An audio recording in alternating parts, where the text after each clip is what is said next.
Okay, first thing, we're just going to talk about what a relation is, and it's absolutely any set of ordered pairs.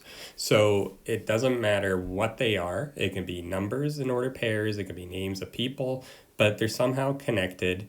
Those are a relation. There's nothing special about a relation other than it's a set of ordered pairs. So usually the x value and a y value makes it an ordered pair.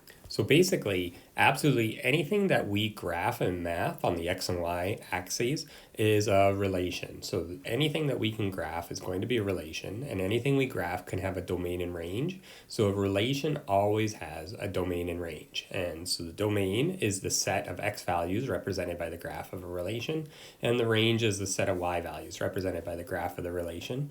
And now we're just going to do a few examples of finding domain and range.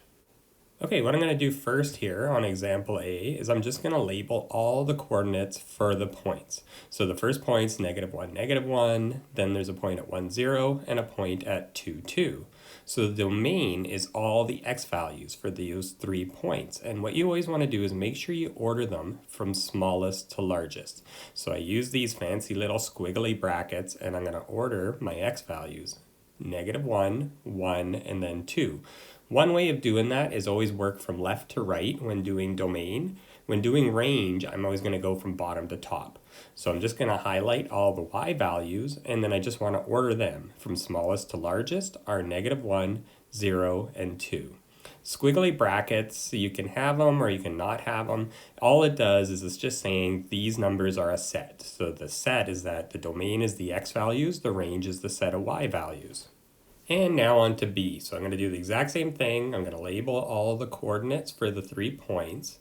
And then my domain, or my x values. So I'm just going to highlight those in yellow. And from left to right, it's -1, 1, and 1. But if any value is written twice in the domain or the range, you only write it once. You never write anything twice.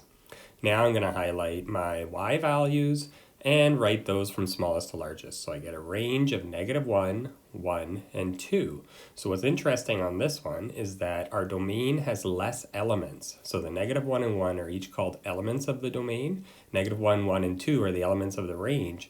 There's less elements in the domain than in the range.